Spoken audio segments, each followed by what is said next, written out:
Football made simple. Become great at your craft by finding ways to make it simple for those around you.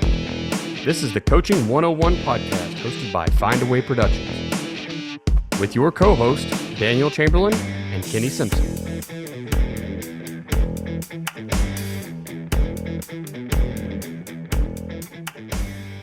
What's up, coaches? This is the Coaching 101 podcast. I'm Daniel Chamberlain here with Kenny Simpson. Coach, how's it going? Oh, we're actually storming out here now, so a little break from the heat, which is nice, except that we have a pool. I don't know if y'all know, like I've only owned a pool a couple times, but you got to put chemicals in it to get it right. And then as soon as you do that, here comes the rain and it's green again. Right, it's got to dilute all that stuff for you. Yeah. Yeah, it's nature's way of saying getting a saltwater pool, Coach. It is. We're trying to be natural and healthy.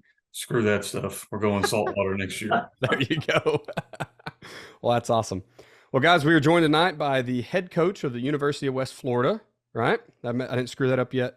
No, sir, Coach, good. why don't you go ahead and introduce yourself, please? I'm Caleb Nobles. I'm the head football coach here at the University of West Florida. I was very blessed to play here, and I was the first quarterback in school history here back in 2016. And after that, I was a grad student, so I played at Valdosta State for 4 seasons from 2012 to 2015. And then I transferred here, had 1 year of eligibility left, so decided to play at the University of West Florida, which was our first season playing football. So first quarterback in school history. My staff knows I tell the joke I'm probably the worst quarterback in school history because we've had some pretty good ones since then. And so after that season, I moved on to coaching. So I was a GA in 2017. We played for the national championship in year 2, which was the fastest anybody's ever made it, regardless of level. And then 2018, I got hired full-time. 2019, 2020 was position coach. And then 2021 in January, I got a call to go to Clemson University. So I've been at Clemson. My first season there, 21, I was working with wide receivers with Tyler Grisham. And then last year, I was working with the quarterbacks with Coach Brandon Streeter and kind of one of his right-hand men. And then Coach Pete Shinnick, who was the head coach here before and started the program here. And I played under him and coached with him. And I had the blessing to learn a lot of good things from him. He got a chance to go to Towson University back in December. And so really it happened pretty quick. I got hired probably 3 or 4 days after he made his decision to go. And so really been hitting the ground running. As you guys know, there's really no dead time for us as coaches. So we say there's dead time, but really that's just a little bit of downtime, not fully dead. So excited. We're in our vacation time right now. So I'm excited to kind of reading a lot of books and hitting the beach and trying to, I wish we had some rain here in Florida. It's pretty hot here the past couple of days. So I wish we could have you send some of that rain from Arkansas our way, please. So I got to ask the question, Brent Venables, what's it like being around the guy day in and day out? Oh, it is awesome. And everybody sees him as the intense person, but he's as good of a person as you can imagine. And that's kind of what the whole program is there. Coach Sweeney hires people who he knows are going to be great people first. And after that, they're going to be coaches. And Coach Venables is great. You know, we as the offense side of the ball, we would watch some of the other team's offense weekly and kind of give a report on them. And, you go in there and you better be on your P's and Q's because he's already probably watched a lot of it. So you better know the answers.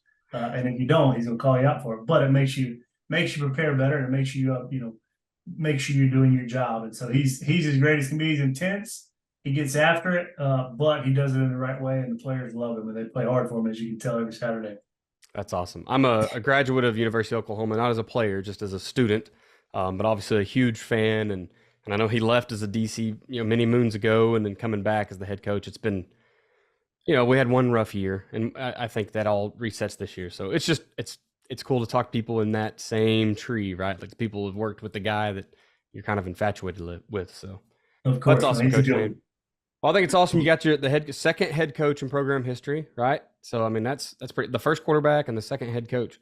First quarterback, second head coach, and everybody. My athletic director tells me to try not to shave as much because I am a young guy. I'm 29 years old, and so this is my first head coaching job. He says I have a baby face, so but I feel like that's the most presentable way, and I'm excited for my first time. It's in a great place. I wouldn't have jumped at the opportunity if it wasn't such a good place with such good leadership and all levels of the program. So very excited to be here and very excited to be in Argo again. That's awesome. Coach Simpson, I know what you're talking about with that heat over there. It's been pretty nasty here for this week until we finally got rain the last couple days. And I'm a huge garden guy, so my garden needed it. I'm tired of spending that water bill. and God can just give me some of that good moisture. Tell me about it. I just laid down about a pallet and a half of sod in our yard like 2 weeks ago. So I'm checking more than anything for rain in the backyard every day. I need it. Absolutely. Well, Coach, man, we're super happy to have you with us tonight. You know, like I said, you're our first university head coach that's come as a guest, so that's awesome. And hopefully you won't be the last. But yeah, man, we look to pick your brain tonight. So I definitely appreciate you coming on. Oh, thank you for having me. Yeah. Coach Simpson, why don't you share some ways with us that coaches can simplify football for their staff and for their athletes? Sure. Yeah. So Coaching 101 podcast is sponsored by Findaway Productions. Findaway Productions houses the offensive coordinator academy.com, all things offense, from the full academy to the books to worksheets to whatever you might want for coaching offense. It also houses defensive coordinator academy.com, the same thing, but for defense, and the new defensive line academy. A lot of experts came in and did a great job with both those academies. So check out offensive coordinator academy.com or defensive coordinator academy.com as well. And also FB Coach Simpson, which houses Headsets, the magazine. There's about 30 or so issues of headsets on there written by coaches across the country, all free. You can also find out more about the gun tee offense if you'd like to, the full system, or find out about the 3-4 swarm system. All of that information and plenty more. I'm up to now 32 books, Daniel. So 32 books are over at fbcoachsimpson.com. Listen, I gotta get on this book writing train because you have got people from all over writing them. I think you were at 27 like last week. I don't know. Yeah, I've started. This is my first one. I'm excited about. I've got Team Themes 2 coming, or 3, Volume 3 coming out. So basically, so Coach Noble, just so you know, it's like do you take your kids through this with quotes and different videos? It's kind of a cool little curriculum. This one I'm really excited about because I have my son, because it's kind of targeted towards high school kids. So you go find the motivational videos about each topic. So he did that. Then my daughter actually wrote a couple little parts in it. My youngest son helped my wife design the cover. So it's the first Simpson family book, Team Themes Volume 2 or Volume 3. Awesome. Yeah. That is pretty cool, man. I'm gonna have to. I'll just text Bo and be like, "How did you start writing a book?" Because he wrote one, right? His O-line manual here pretty recently. He did. You know, I helped him with the bones of it, and then he did the drills. Kind of gave him the template. It's easier than you think it is. Got you. All right. Well, also, we're sponsored by Adaptable PT. It's adaptable physical therapy. That is the clinic that my wife and I have opened this summer, or actually earlier this spring, in Grove, Oklahoma. My wife specializes in geriatrics as well as concussions. She's recently been specialized in that. So if you've got kids that have, hit their head on Friday night or whatever, and you're in our region, Northeast Oklahoma, Northwest Arkansas, probably you Missouri and Kansas guys can make it down too. She's got all the new science on concussions. And I have to say it every time, and it's no longer lock your kid in the bedroom and keep them in the dark. Like, the science is beyond that. It's all about getting back out in the real world, and don't hit your head anymore, but let the symptoms be there. It's okay to have a headache. You had a concussion, you're going to have a headache. Also, she's with dealing with athletic, it's been a while since we've done these, isn't it? Athletic performance. So if you're trying to get a player better, or whether it's returning from injury or preventing an injury or just development, all in all, you can definitely reach out to her. That's Adaptable PT there in Grove, Oklahoma. Last but not least, Athletic Speed and Movement at athleticspeedmovement.com. That is a thing that I am a co-owner of. We're teaching speed to players, even though we try to believe that you can't teach speed. That's just simply untrue. We worked with Del Basquette. He's got 40 plus years in the business. He's been in the NFL. He's worked with a ton of colleges and hundreds of high schools across the nation. So we've taken what he's been pencil and paper and writing down and going visiting and teaching you. And so now we've put it online, and we've got a place to capture his knowledge. And that's over at athleticspeedmovement.com. Check that out. I think we're still under that threshold for 50% on actually, I don't know when this comes out. Maybe we have passed it by then, but athleticspeedmovement.com. Check it out, and you can look at the subscription price there. All right, guys, we will get into the meat and potatoes then of tonight. So our topic tonight is going to be dealing with family and football. So a lot of us coaches are fathers, and I know that I struggle with this. Spoke to my mentor just yesterday. I was recording a podcast episode with him, and we discussed just how easy it is to overinvest in the players that you're trying to develop and make better men and better performers, right? Because you need a good quality product on the field. But it's hard to come home and keep doing that with your own kids or with your own family. So, Coach got tossed a few topics, and this is the one that he picked out. Coach Nobles did. So, man, I'm glad you picked this one. It kind of drives home. This should be coming out about time season's getting started too. So it'll probably pull on some strings to some guys who may have spent the month of August too detached from their family, right? So, Of course. First question we're going to ask, and Coach Nobles, we'll just let you answer first on all of our questions tonight, and then we'll go to Coach Simpson after. But so, what are some difficulties you find in balancing your family life and football? Yeah, for me, I mean, it's like you said, the time management. I know as coaches, we can all probably lay out a calendar and just point at a random day and probably can tell you what I'm doing that day, what I'm doing, what time that day, kind of everything. And so I think sometimes myself and I know other coaches I've talked to, we get so locked in on the task at hand, and then the time management is like, all right, well, we're going to get the job done. Like, it's okay to stay up later. It's okay to wake up earlier. But you can't leave your family behind. And I'm very shortly married. I've been married for 2 years last week. But I come from a coaching background. My dad was a high school head coach and football coach for over 30 years. So I've lived the coaching life through him for a while. So really the time management for me is the toughest thing, is just, understanding that, it's better for me to stay up later or wake up earlier and kind of take some sacrifice to a little bit less sleep in order to spend some time with my wife. Now spend time with my new daughter. So we just had our first child she'll be 4 weeks old this week. So I'm gonna be learning like everybody else around the world during our first season is what it means to truly have good time management with family. I think the wife is a key piece in any good coach's life. I mean, Coach Collins, my old head coach, he just talked about how much his wife just helped him stay in the game and take care of things at home. My wife is the same, and later we're going to discuss like how we tie our families back into football so that those worlds can grow together.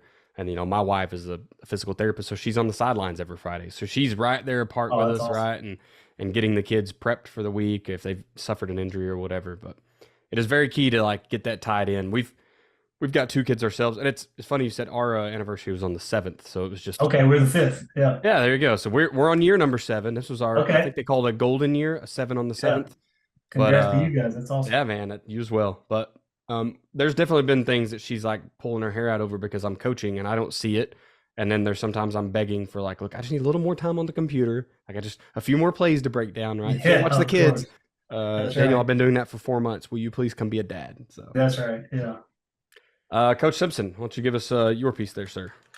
Yeah, I mean, you guys are the new ones. I love hearing the young guys that actually understand family matters, because I think my generation pretty much screwed the pooch on that for the most part. All the divorces and all the things that I went through and watched. And I think y'all's generation kind of has it figured out. I mean, I think at least that part of coaching way better than ours. So just a couple of things I wrote down when Coach was talking. I used to do this thing as a religious thing, but I think it works in this aspect too, where like we had this big fish tank.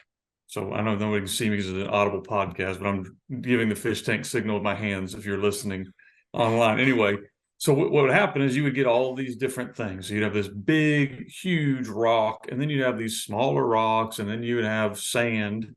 And so the fish tank represented like your life and your time.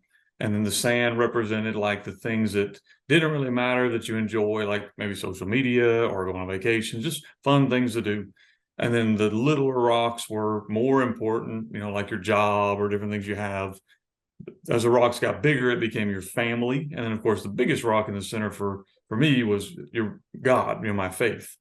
And so if you fill it out wrong, so if you fill up the tank wrong and you put the sand in first, and then you put the littler rocks, the big rock won't fit. Like the bigger rocks will not fit because sand has kind of filled up the bottom of the whole tank. But the application for this is a really good lesson for your teams. If you put the giant rock in first, and then you put the bigger rocks in next, all the smaller rocks in the sand just figure out a way to fill in, and your tank is full and it's taken care of. So a lot of times I think when we think about like our family, who we are as a person, it's like a box. We say, I'm a coach in this box, I'm a husband in this box, And then maybe, depending on who you are, I'm a Christian in this box. The reality is we should be whatever our faith is first, then our family, and then football comes natural. And so when you kind of think of it that way, it gives you more perspective. At least it gives me more perspective. And the ironic part is my wife's going to listen to this and remind me every time I screw this up, because I screw it up often.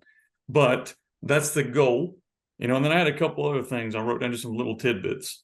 Like to me, I'd rather be fired by a school than by my family. And I think too many coaches get that backwards, where they're okay to pour everything into a school that, if you lose, they're going to fire you. I mean, that. Like if you lose a game, because the coach has older kids than I do, but let's say his 21-year-old screws up a read and he throws a pick and they lose a game, they will fire him.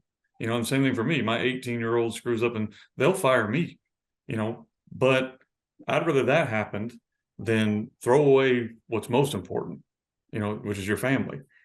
And then the other two notes I put on here were real time versus distracted time. Like a lot of times we're with our family, but are we really with our family? Like we're with them, but are we drawing up plays or texting an admin or whatever it is? And so I'm not very good at this. So I'm speaking out of, hopefully you guys have better ideas, but like putting your phone down or putting down whatever's on your mind and being present in the moment. I'm not very, very good at those things, but those are things I think that probably if you're trying to balance these things, you got to figure that stuff out. And then the last one I had for the guys who are unmarried, make a very good choice in who you're going to marry, because that's a hard life. Like coaches' wives are like queens. And that is a hard, hard life that if they're not in with you, they're going to leave, because it's very, very difficult. It's just not, it's a choice that I think the couple needs to make together. If you're not already together, they need to kind of understand, Jamie and I did that before we got married. We've been married now 22 years. So we sat down and went through, this is my career path. Are you okay with this?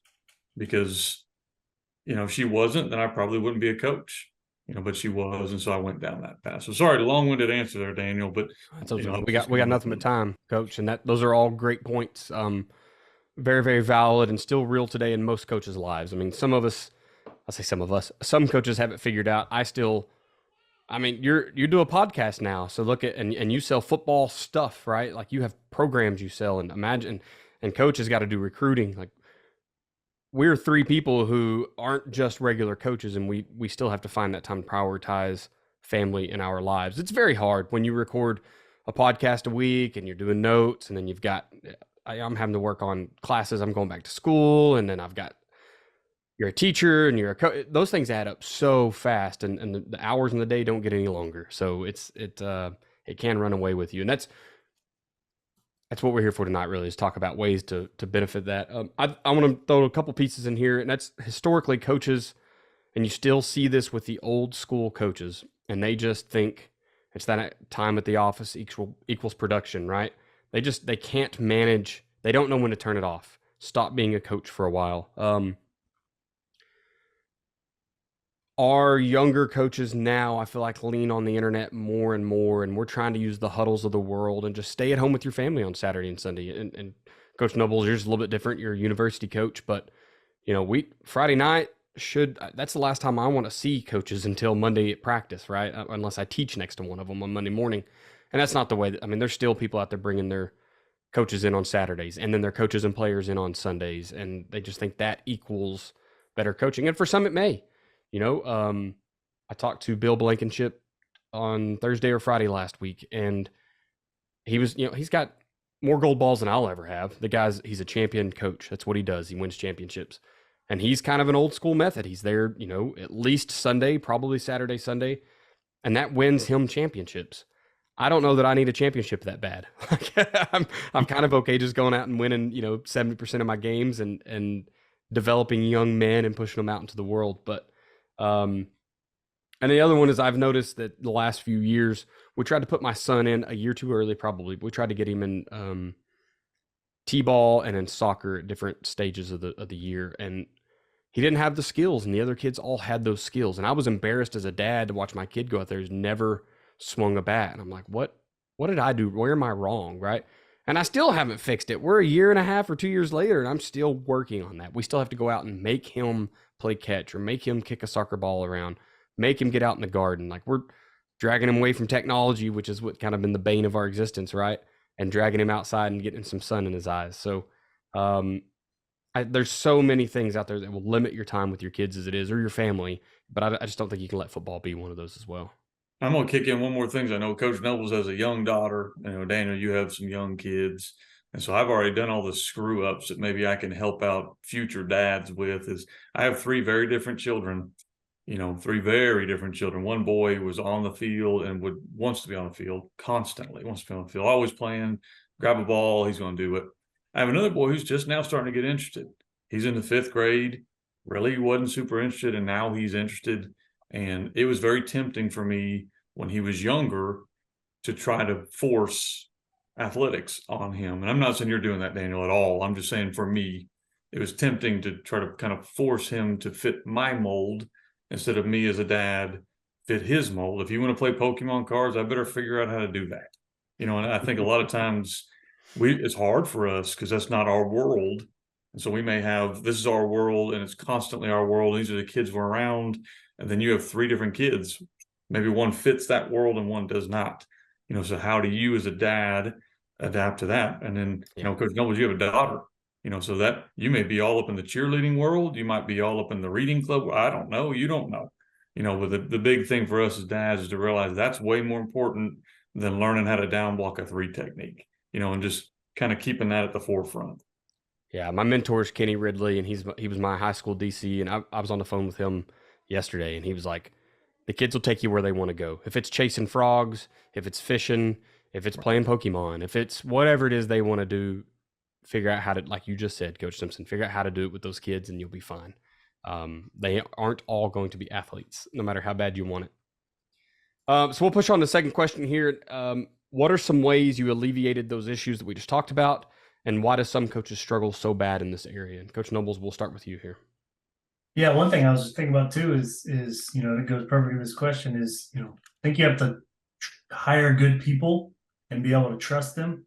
I'm a young guy and I've cut my teeth putting in data and, breaking down film and things like that. And, I still try to do a lot of legwork because I want to be in the trenches with my young coaches and show them what it looks like to work hard. But, the older I get, I'm married, now have a daughter. It's like, okay, you have to trust the coaches that you hire because, they're in those positions for a reason. They want to grow, they want to learn, they want to work hard and show you what they can do. And so I think I'm going to call offensive plays. I'm going to be the head coach.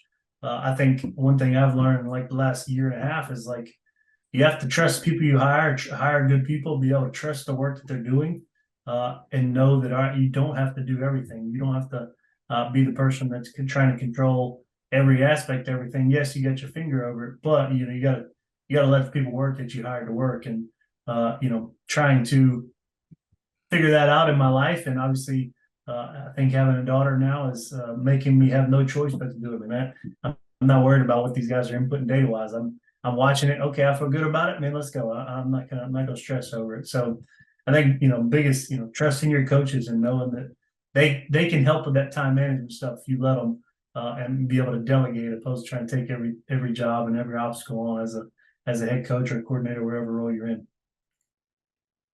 Coach Simpson.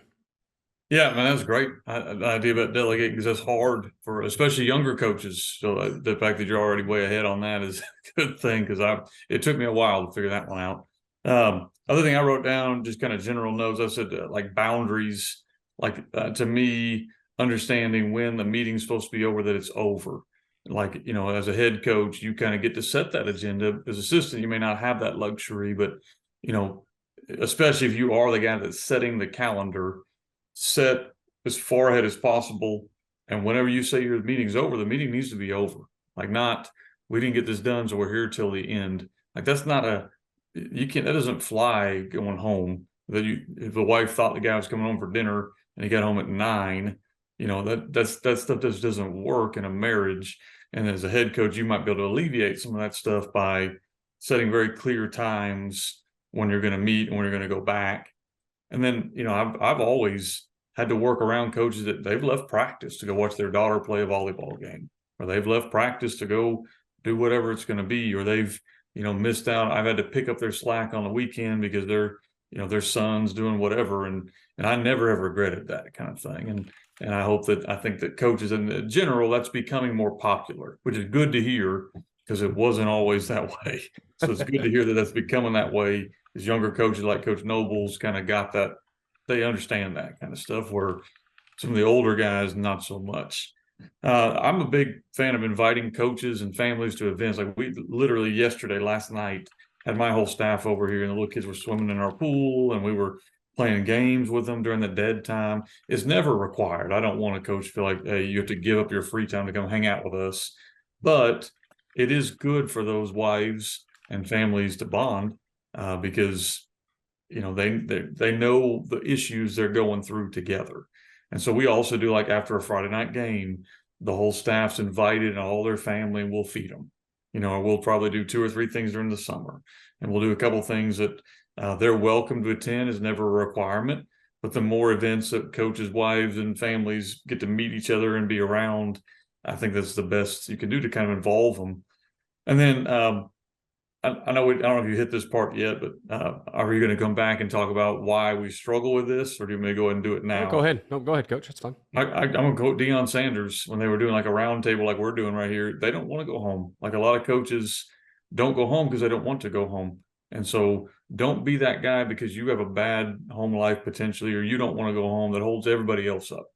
Like, I don't know what you're personally going through, but most guys, when they leave, we kind of judge them. Like, a guy, the meeting's over and he's the first one out the door, probably right immediately, all 3 of us went, that guy's probably lazy. Like, that's the thought process a lot of us have, or I have, because I come from that older generation where I can't get it out of my head that the longer hours equal whatever. So when I have a coach who's, we start at 2:30 and he's there at 2:25 and we're done at 5:30 and he's out at 5:35, it shouldn't be this way, but my immediate first thought is this guy's probably lazy. He's not putting in the time I'm putting. That's not always the case. Maybe that guy has his priorities in the right place, and I need to get mine in the right place. So, but I thought Deion Sanders, I loved how he just called them out. So we got doctors, like people that are like NASA guys that go home on the weekends, and we think we're coaching a sport and we're more important than those guys are. Give me a break, No, I have seen that. And the answer usually in that situation, Coach, turns out what they bring to the field. Like, if they're doing their job, or if they're always the guy sitting aside, right? And then that kind of can show up. But it's good that you can admit that, like, you kind of have that bias. Like, that's good because you can work on it once you admit it. But until then, it's just an issue, right? So the way that we alleviated these issues, just with it's just me, and that's just setting my own schedule, kind of what you talked about, Coach. I'm not a head coach, so I can't set the schedule at school. But when we start getting going, I can help make paperwork more efficient.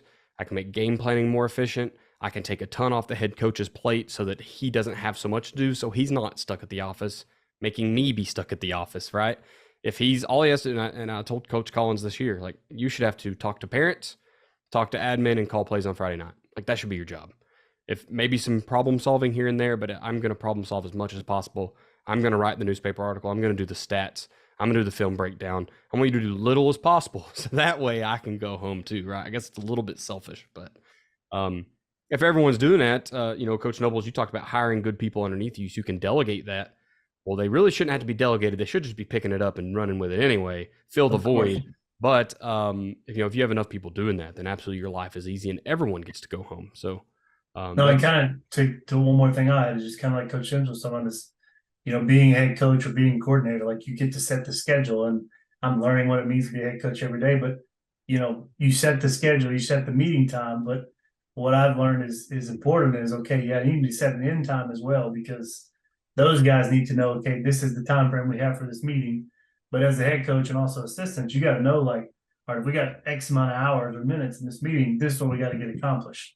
And one thing that we've tried to do this spring is, I'd rather spend more time on the front end talking about what a meeting will look like, talking in January what a meeting in spring ball will look like, and just knowing and having a plan. Okay, coaches, this is what this meeting is going to be, This is what we're talking about. This is how you need to prepare for it. Because if you go in kind of blindly or you don't have a plan, then that's when stuff I feel like starts taking longer. But if you hire the right people and you have people who know the time frame, are going to stick to the time frame and have a plan for it, typically you're going to end on time or maybe earlier. And so, I've tried to do my best, and our coaches know that I'd rather meet more on the front end and talk about what things are going to look like in the future than I would just fly by the seat of our pants. Because I think if you get caught unprepared, it makes it where you're in the office more when you have to be, opposed to just shooting to guard your desk by choice. Absolutely. Coach, I've got a question for Coach too, because Daniel and I don't deal with this, so I'm just curious for you. How does that work with recruiting? Because my goodness, I hear horror stories as you was work right at here. collegiate levels. Yeah, I was coming in with that exact same question. So yeah. So I mean, I've been on D1 level for the last 2 years and D2 level before that. Now I'm back to D2. So really, it's all kind of, it's different recruiting calendars, so it's different things happening during recruiting. But for us, we joke about it. Our coaches kind of joked with me about it back in January, but it's like we almost met every day and talked about the schedule of what a recruiting visit's going to look like, whether beginning of a meeting, end of a meeting, because what I think it does, it checks multiple boxes. It makes sure that everybody knows the schedule, but it also kind of gets coaches kind of an idea of, okay, this is what's going to happen. Well, during this time, I need to be transitioning and go to the next step.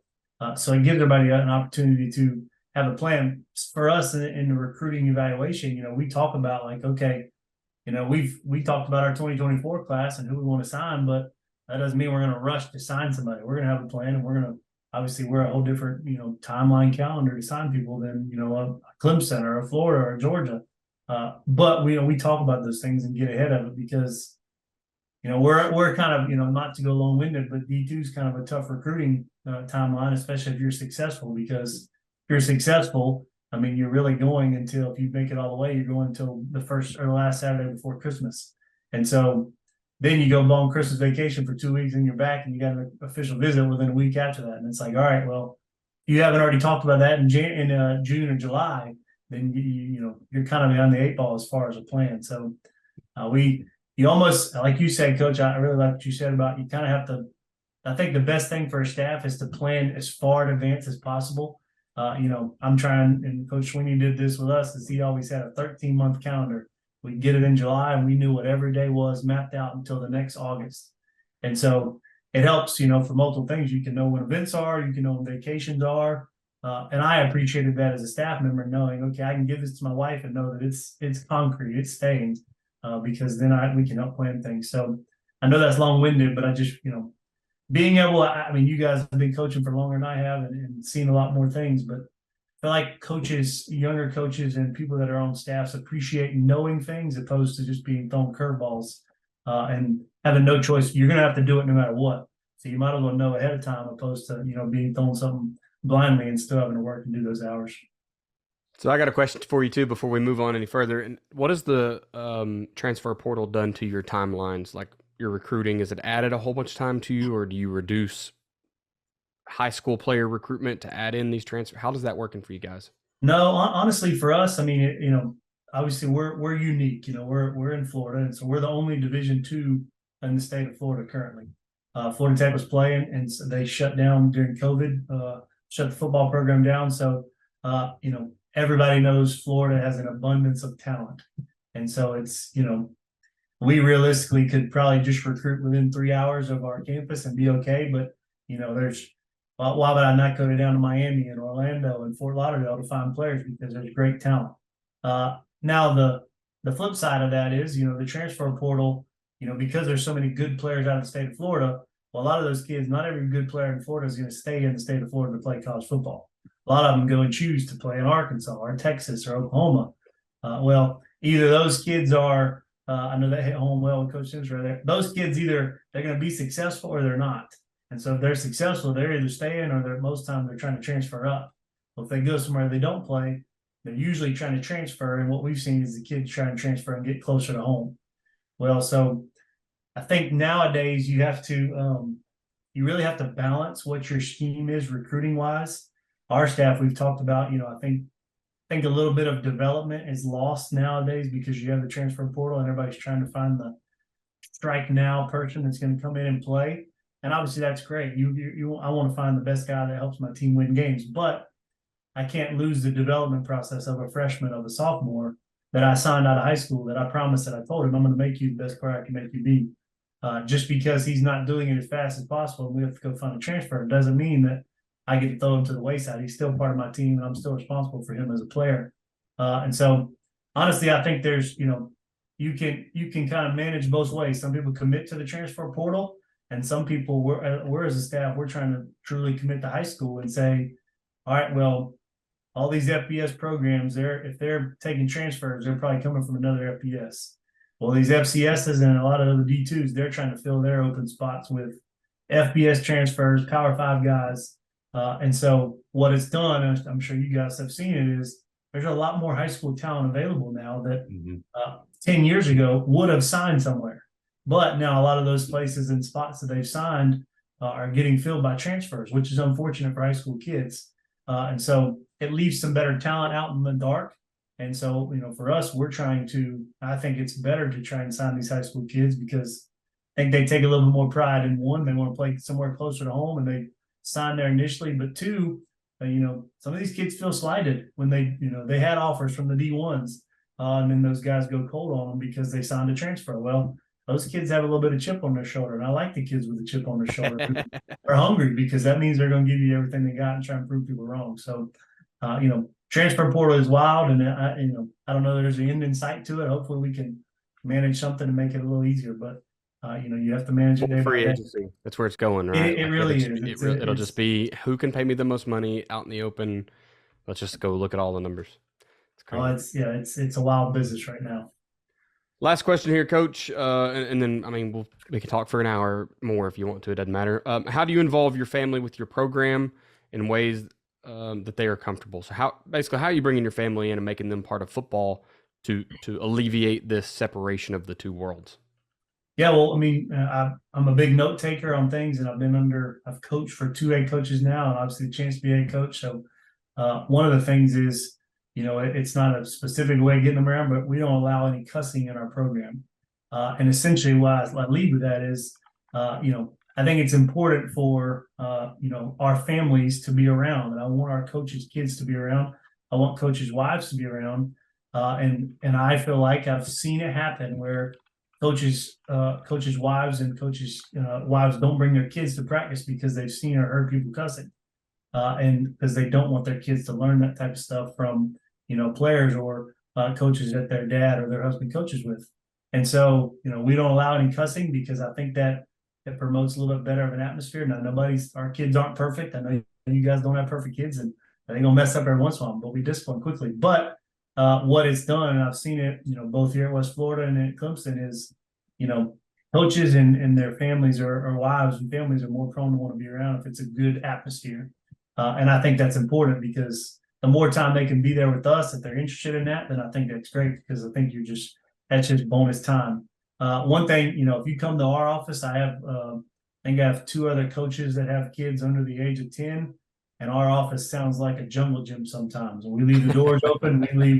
We have footballs going around. I've had my dog in the office with us before. We got a 1.5-year-old yellow lab. He comes in the office and hangs out with us. I try to promote and want it to be a place where I want our coaches to, the coaches' wives to feel like they can send their kids to work with their dad whenever it makes sense to do it. And it's not a problem. The head coach is not frustrated by more noise. To me, that's, if we're able to work and have your kids around, and now that I got one, I'm going to want my daughter there all the time. I might be watching film with a carrier on with her in my chest watching. So I just think it's important to have to promote that atmosphere. And there's not set times that you have to say, all right, kids can be around then. Otherwise, we got to work. I'm like, you can get work done with your daughter or son sitting right beside you then the same way you can without them. Then why not do it? There's no reason for kids to not be there. And I think it's important that coaches know that and understand that, all right, these kids are allowed and the coach means it because I'm going to have my daughter around. I'm going to have my son, future son or daughter around because I think that's important for them to see what dad does and understand why it takes a lot of time, but understand that they're allowed to be around and help with that too.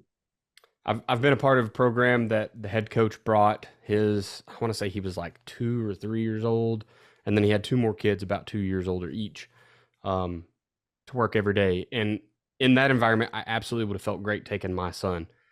I've also been at a place where we don't want your families around, and then like it's a burden. Like, what am I going to do with my kid? It's summertime, school's not in. We don't have a babysitter. Like, I have to pay someone so I can come make, you know, $20 a day or whatever us coaches end up making at the end of the day to come work for you. Like, Of course. that doesn't make sense. Like, so I appreciate that. As like, I'm not even, you know, anywhere near you, but I definitely appreciate you doing that for your coaches. Coach Simpson, how are you involved in your family with the program? I like coaches. It sounds almost like an open door policy, that coach carries. And I think that's a great idea. Like you said, Daniel, for a lot of guys, there's a lot of families, like you mentioned, both are working. So just having the expectation that, hey, your kid is accepted up here whenever he wants to be up here. There's got to be guidelines if you get to that point. Like, I don't think you have to have like hardcore ones, but just safety kind of precautions. But I like the idea of keeping a family atmosphere, no cussing. So we do a couple family events with our own players to try to kind of create that. Like we do a mother-son date night where the mothers and all of our players will kind of create that. And then I bring my mother. She's my date. And my son, even when he was a little kid, when he wasn't even in our football program yet, brought his mom. And so it was kind of we're all in this together. It takes a village idea to kind of create this type of atmosphere. When you do that, you kind of make your coaches feel more comfortable in that world because you don't know what their situation is. And then I have different roles. Each coach's wife is different. Some coaches' wives have different skill sets and they want to pursue their own career, and that's fine. And they just need to know they're welcome whenever they want to be there. And then some coaches' wives want to be in it with their husbands. And I'm blessed to have one of those who's she's kind of was able to stay home with our children and wanted to be involved in what we were doing. And I know that's not I'm blessed to have that. Not every coach has that. But I think it is important you find roles for your significant other within your program, whatever that might be.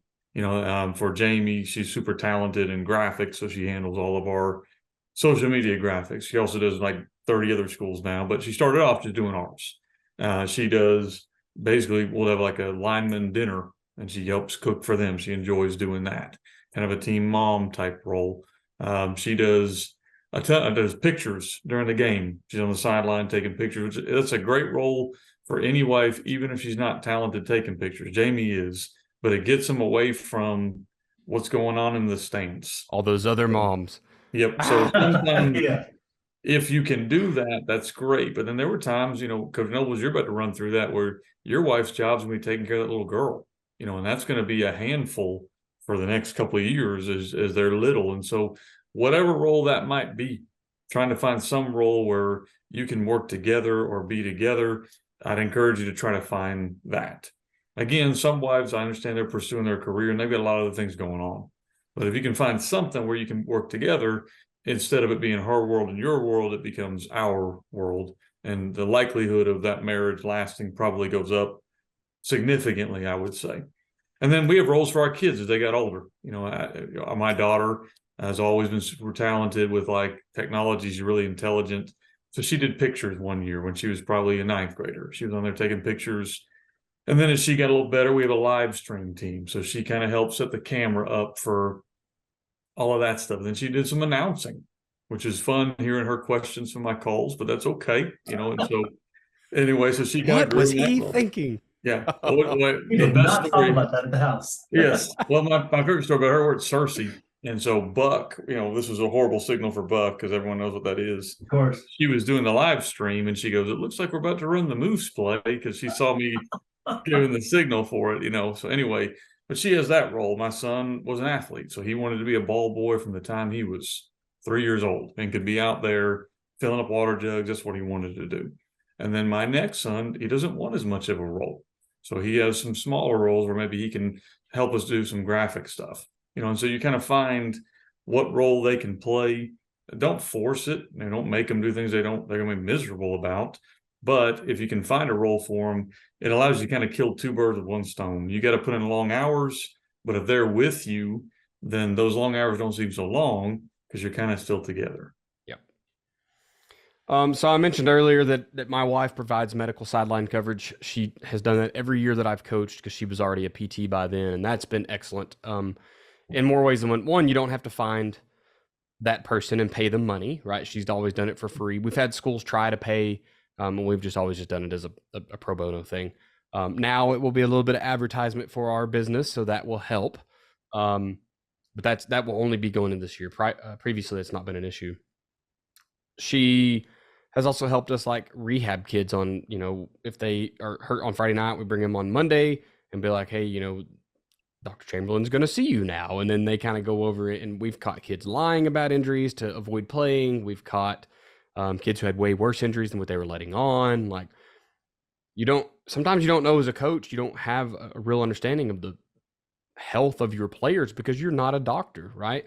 And if you send them to the local doctor, what do they get? Well, 2 weeks off from football slip. Well, they had a stubbed toe. Well, they came in, so they got to be out for 2 weeks. So it's been great having her as that middle piece, that it's not biased toward the medical industry. It's not biased towards a coach saying, no, they're fine, even though I watched them have 2 concussions in one game. Like, we get to just play ball with healthy kids, and we know everything about them. I have to mention my in-laws here, Coach Simpson, because you talked about, your wife ends up watching your kid. And my in-laws have always taken them, and that's been great. If they were just out of pocket, we have a babysitter from the school that's great, a senior at high school, so she's been good. Also, my wife, she started this year at Stillwell. We had physical therapy month right in the middle of the season. And so, a lot of colleges have the ROTC that does the push-ups for scores, right? So every time you score, they do 6 or 7 or 3 or however many push-ups they're going to do, or the total score. She started squats with the entire crowd. So we made up a little paper. The announcer announced it, and not everybody, participates, but we're in an area where physical health is not a priority, right? We're in a very strong native area, and unfortunately, the natives they tend to not be super healthy people. They have things that run rampant in their tribes, and usually it's like high blood pressure and diabetes and stuff like that. So she just took it up on herself, was like, we're going to help them get healthy.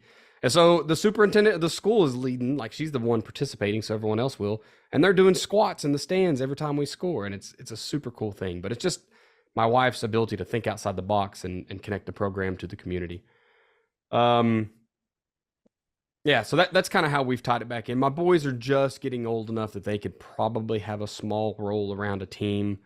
I don't know what head coach I'll be under next and if they will allow that kind of thing. But Coach Simpson, I'm going to take what you said, like give them a role, right? Because that's awesome. And Coach Nobles, you'll get there. 4 weeks old. Of course. Don't give her a job yet, man. No jobs yet. Yeah. I'm gonna give you one more quick story about having your kids out there. So Braden is my middle; he's my oldest son. So he was out there. It might have even been in Montgomery. So I was still a young head coach back then. So he was little, like 3 or 4. So I told him, don't do something. I don't know what it was. So I'm over there practicing. And of course, he does whatever it was I told him not to do. So I leave practice. I'm the head coach. I said, give me a second, guys. And I walk over there, scoop him up, beat his tail, put him back down and give him a hug after he cried, send him back on and come back out there. And the kid's eyes are just, oh. So I said, guys, I love that kid more than anyone on the planet. And I just beat his tail. Don't cross me. So it was funny to hear. It's funny. It's like the story about how you love somebody, so you discipline them. Yeah. Just the idea where they get to kind of see. Some of them have never seen that. Like they see abuse, or they see neglect, but they don't see like the way it's supposed to be. Right.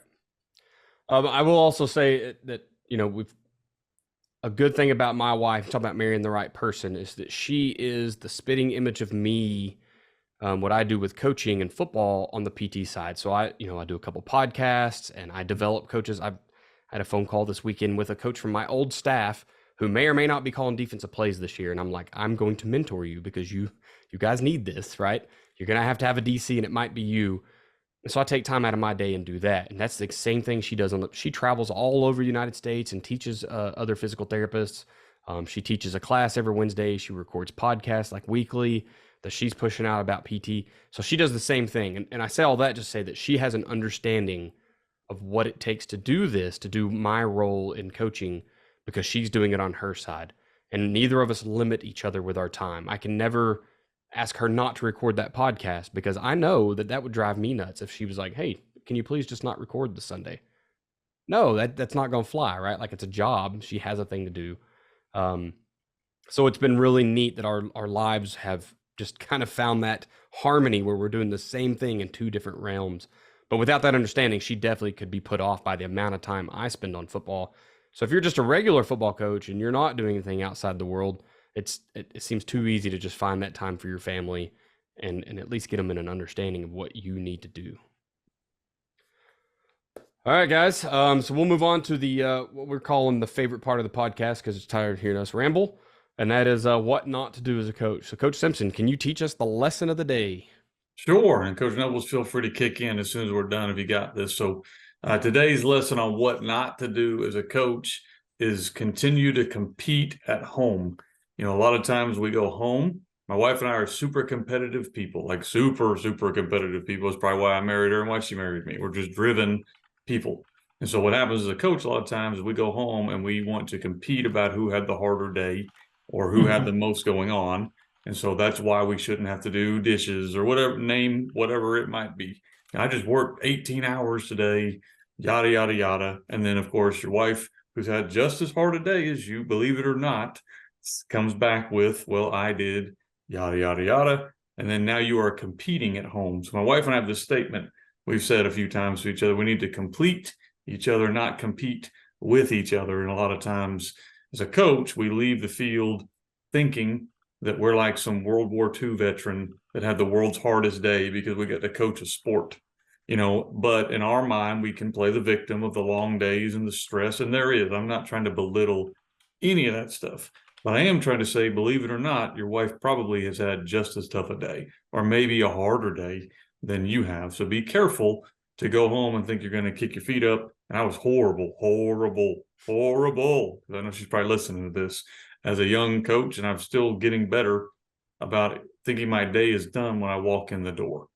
And so be careful to try to avoid that pit stop, especially you younger coaches along the way, because looking back, there were a lot of times that I'd regret kind of thinking I was done working when I walked inside. And I know as a coach, I love football. I love coaching. There's no better. I went to a team camp the other day, maybe a month ago now, and there was nothing better than just being out there around kids competing and coaches coaching. And it was football. I don't even care that it was, we didn't even have pants on. Like, it was just shorts and it was only half compete. Loved every second of it. Your spouse probably doesn't love what she does. Hopefully she does. In most cases, I think people are learning to love what they do or do what they love, but there could be a chance that she literally had a bad day because she hated every minute of it. So, and if you don't love coaching, you might be in the wrong profession, because this is a job that does not pay you enough money to do it without loving it. So I feel like even if we had a longer day and a worse day, it still wasn't that bad. So that's a good. Just don't keep score, right, Coach Simpson? I mean, we have to tell each other all that. We have a kid that's in diapers, and you talk about changing dirty diapers, and she can quickly say, Daniel, you're in the Army too. You go away for 2 or 3 weeks at a time. How many dirty diapers have I added up? She could pull those receipts, but she doesn't. Complete, don't compete there, Daniel. I'm warned. I like Taylor, it. you got that 4-month-old. You better be That's a good one. Yeah, that's a good one. Complete, not compete. That's good. I'm writing that down. All right. So before we get out here with our ads the last time, anybody have anything to add? Coach Nobles? Just anything on the topic. I appreciate you guys having me on. I had a question for Coach Simpson and both of you guys, really, like, first time head coach. I mean, looking back, like your first year as a head coach, like, what would be just like the biggest lesson that if you could go back and be that version of yourself again, what would you change? What would be the one thing you would do to make it better, looking back at it now? Well, you mentioned one thing already. I'll give you another one because you've already mentioned one. Learning to delegate, I was terrible at, and you've already kind of mentioned, because you're 29 years old, you're a head collegiate coach. You're clearly a driven person. Clearly, that's how you got where you got. That's how I was 27 when I became a head coach in Alabama. So you kind of driven the same mindset. And so I did everything because I didn't trust anyone to do it as good as I could do. So, that was one.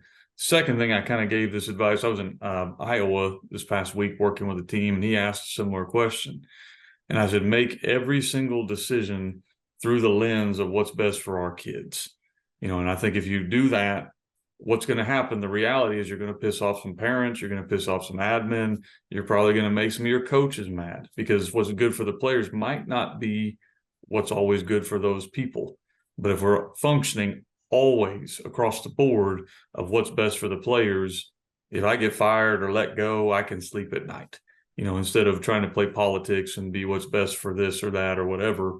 I wish I had known more of that when I was a first-time head coach, and just kind of operated in that lens. Now that I've done that, doesn't mean I'm a better coach. I think hopefully I'm getting better, but I have a lot more peace because I know that whatever we do is the best for our kids. Coach, I got a couple for you, and weirdly enough, I was talking to Kenny Ridley and Bill Blankenship, and this is the exact question we were asking. That's that different podcast, but that's the episode we're recording, is best advice to a new coach and a new head coach. Bill Blankenship said, and I've not ever been a head coach, so I can't give you my advice. I'll give you theirs. Bill Blankenship said, find out, number one, what are the untouchables at your school? What is that if you do this, you're gone? For him, it was the logos on the side of the helmet. If you change the ram horn logos, you're done. And then his second piece was find out, not from your admin, not from the people who pay you, but from the people on the outside, what would it take to improve your program? So maybe it's the guy that's been to every home game so far, or maybe the crowd that travels the best. What can you do to make the program better through their eyes? Because they'll give you a more honest answer and less of that political world stuff. Coach Kenny Ridley, my mentor, his biggest two pieces were carry yourself as a professional at all times. If you go to the grocery store, you got to look like the part. You never get to quit being head coach Nobles, ever. Mm-hmm. If you try to make that line, and some people do, and they say, well, I'm in my off time, I'm at the lake, I'm drinking cold beers and driving my boat around, that it'll come back to bite you. And his second thing was think outside the box. In a world where there's YouTube and we log on and steal all of, Brent Venables' defensive stuff, right? And we take it and we install it. Be the guy who finds the thing that solves his problem by himself. So I don't need what Brent Venables did. I probably don't have the players that he has. I can take maybe some of his and build a base defense, but I need to answer some things on my own as well. And that'll help you be a better coach because you can problem solve on the fly. But number one, you can make something yours. Don't get so stuck in the buy for product thing that you're just running everyone else's stuff. Still, when you need to, develop it on your own when you can. That's good. Thank y'all. That's good. Great info. All right, Coach Simpson, if you can tell us one more time how we can simplify football for our staff and for our athletes. Sure. Coaching 101 podcast is sponsored by Findaway Productions. Findaway Productions is the host of offensivecoordinatoracademy.com, defensivecoordinatoracademy.com. Both sites have everything you need to run an offense and to run a defense. We're able to bring in experts ranging from Noel Mazzoni all the way down to a high school coach who was working with 15 kids. And so whatever your situation is, if you want to learn some offense, learn some defense, you can go to offensivecoordinatoracademy.com or defensivecoordinatoracademy.com. Also, Findaway Productions sponsors fbcoachsimpson.com, which has now 32 books. Very excited about that 32nd book. Also has the Gun T system. Everything you want to know on the Gun T, it's on there. The 3-4 swarm defense, and then Headsets, the magazine, which is all free information. Also, if you are just now listening to our podcast, you can go over to fbcoachsimpson.com/podcast and sign up to get information that's coming out every week about our podcast or about the next guest we have. We're blessed to have Coach Nobles. Whatever's coming next, you can be the first to get that information over at fbcoachsimpson.com/podcast. And last but not least, we got adaptable physical therapy. We are at adaptablept.com. Maybe it's adaptablephysicaltherapy.com. Now I'm questioning it. You can reach out at adaptablept@gmail.com. Reach out to my wife. That's Dr. Samantha Chamberlain. If you have kids that need to rehab an injury, you're looking for injury prevention ideas, or the biggest one now being concussions, and she can help you with those, with the new science behind concussions and getting your kid back on the field safely. It's faster than locking them in a dark room. I promise you. Okay. You'll get your kids back faster. And then athleticspeedandmovement.com. That's where we're teaching you to teach your kids how to run so that they can run their fastest. Your speed may not be where you want it to be right now. I promise you have fast kids. They just don't know how to run. No one in your life ever taught you, here's the physics behind running. No one ever did that, right? We just started running one day. For my kid, it was at like 12 months old. I don't know what he was doing. He's a super crazy runner. Now he gallops everywhere he goes, so that's pretty funny to watch.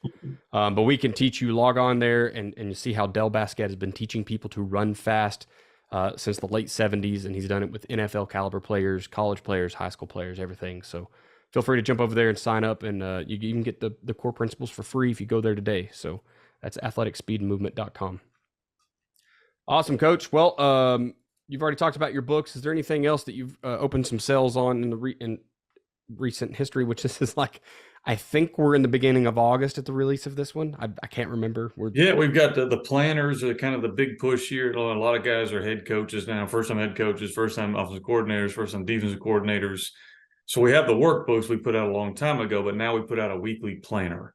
So basically it's kind of a template you go through, and it helps you kind of organize as a head coach, what do I need to do for the whole week?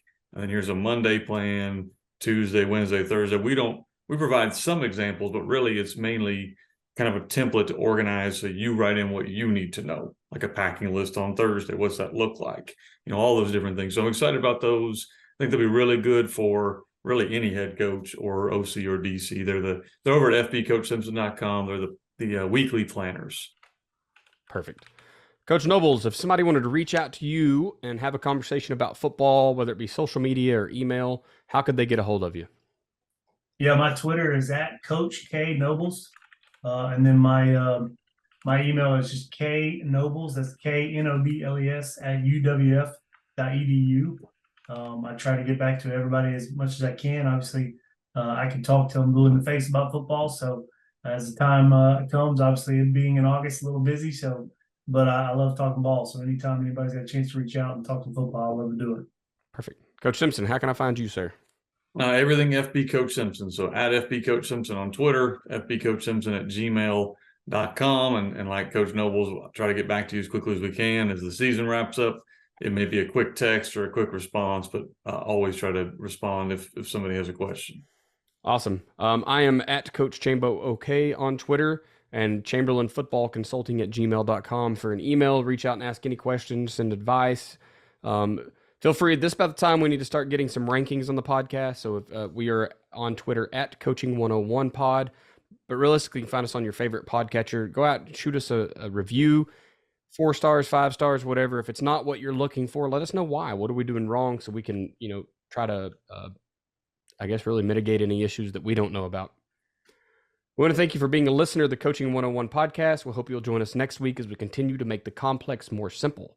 Please consider subscribing to the show so you'll always know when the new episodes are out. Listen, when you take a month off, even the things you have written down are hard to say. It's kind of crazy. We'll leave you with this. It's hard to beat someone who never gives up. No matter the situation, find a way.